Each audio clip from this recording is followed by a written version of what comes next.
Pekný dobrý deň, vážené dámy, vážení páni. Teším sa, že sa opäť vidíme. Ak ste nás náhodou nevideli, tak toto je naša druhá časť lifestyleového magazínu Majstri vín. Moje meno je David Winter a v dnešnej kapitole si predstavíme príbeh úspešných vinárov. Pokojne sa usaďte, otvorte si dobré vínko. Začíname.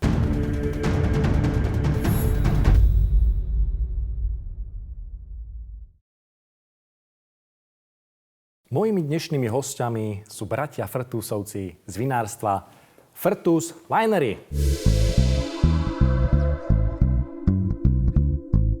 Ahoj Rado. Nazdar David. Ahoj Stano. Čau David. Ďakujem pekne, že ste prišli. My rovnako ďakujeme za pozvanie. Páni, našich divákov by zaujímal váš príbeh. Aký je? Pochádzame z obce Podlužany, ktorá sa nachádza v tesnej blízkosti mesta Levice. Podlužany sú vlastne neoddeliteľnou súčasťou Tekovského regiónu. Pochádzame z poľnohospodárskej rodiny. Vlastne sme, alebo respektíve obidvaja starí rodičia sa živili poľnohospodárstvom a súčasťou toho poľnohospodárstva boli samozrejme vinohrady, ktoré sme neskôr mali na starosti už len my dvaja s bratom. Proste bol to pocit, nejaký impuls k tomu, aby sme sa vrátili k tomu vinárstvu a aby sme sa s tým vínom znovu spojili. Venujeme sa mu od roku 2008, ale to boli naše úplne prvé začiatky, kedy sme nedisponovali so žiadnou technológiou, ale mali sme veľké odhodlanie, ktoré máme aj teraz a pevne verím, že ho budeme mať aj ešte dlho.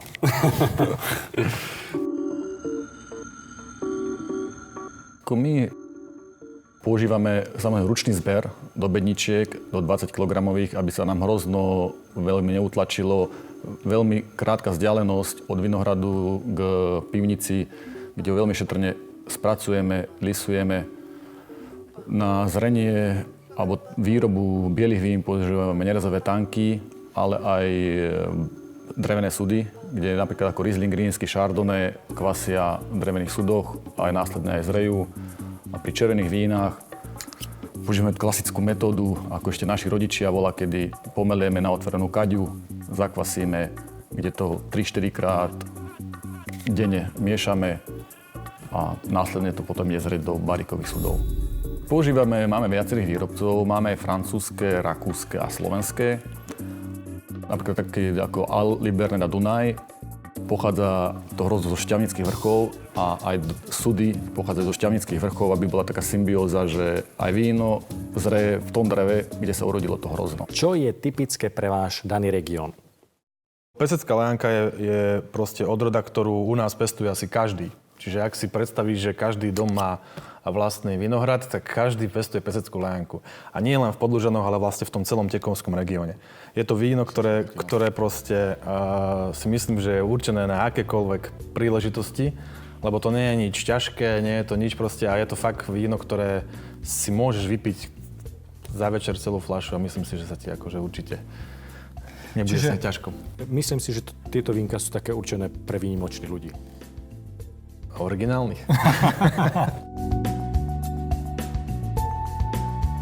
Tak naše vína sa dajú kúpiť vo vybraných vinotékach, reštauráciách, plus na internetovom obchode a samozrejme u nás vo vinárstve.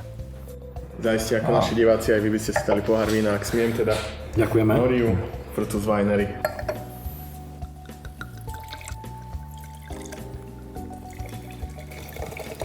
Ďakujeme veľmi pekne. Pekne.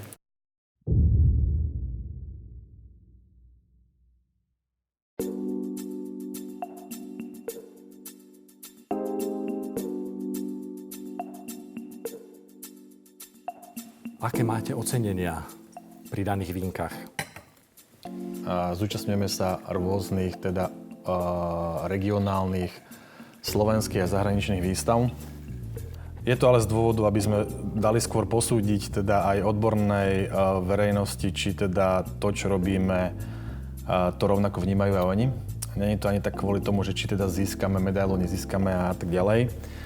Ale je to čisto pohľad takého človeka, ktorý s tým robí dennodenne, že teda, či naozaj ten názor, ktorý zdieľam ja o tom víne, či ho rovnako zdieľajú aj teda, nazvem to, somelieri, alebo respektíve tí degustátori na tých jednotlivých súťažiach. Nakoľko sme prišli prirodzene k problému fľašovania, tak súčasťou fľašovania samozrejme tej adustáže je etiketa. No a keďže my sme obidvaja relatívne stále mladí ľudia a tak trošku moderne orientovaní, tak vlastne aj tú etiketu sme chceli spraviť tak, aby to bolo na túto dobu, ktorú mám pocit, že žijeme. Nepáčia sa nám žiadne vežičky, ani hradíky, ani nič proste, lebo žijeme v modernej dobe. Tak aj tie naše etikety sme tak chceli poňať. A čo nás potešilo, keď sme si vybrali, že ktorú si vyberieme, nakoľko tých samozrejme tých návrhov bolo viac. Tak sme sa rozhodli pre jeden návrh, ktorý bol pre mňa, nenazvem ultramoderný, ale proste bol moderný. Tak sme spravili etiketu a paradoxne pol roka na to bola súťaž na Slovensku o najkrajšiu etiketu, vinárskú vínnú etiketu. Neviem, či ak to pomenovať presne. Myslím si, že vinárskú etiketu. Asi áno. Tak v Bratislave bola tá súťaž, kde sa zúčastnilo asi 350 vinárstiev, čo mám teda informáciu. A teda nás potešilo, že večer nám zavolal jeden kolega z Levít, že tú súťaž sme vyhrali. Momentálne používame len prírodný korok do každého vína. A sú to vlastne klasické korky odkiaľ? Prírodný korok. Sú to portugalské alebo španielské? Portugalské. S týmto ste najviac spokojní? Zatiaľ áno. Aká je vaša vízia do budúcnosti? Tak naša vízia do budúcnosti je stále ostať rodinným vinárstvom s maximálnou produkciou 80 000 fľaš ročne a zachovať si svoju tvár a dúfam, že aj tú kvalitu vín, ako sa nám teraz darí. Páni, v našom magazíne Majstri vín bude mať každý jeden vinár 30 sekúnd na to, aby povedal našim divákom, prečo by mali kupovať práve vaše vína. Beží vám čas teraz. Lebo my s bratom robíme s láskou, s vášňou a naša práca s vínom je našim koničkom a preto si myslím, že urobíme poctivo, dobre a na základe toho hľadáme aj našich zákazníkov, ktorí pochopia našu prácu.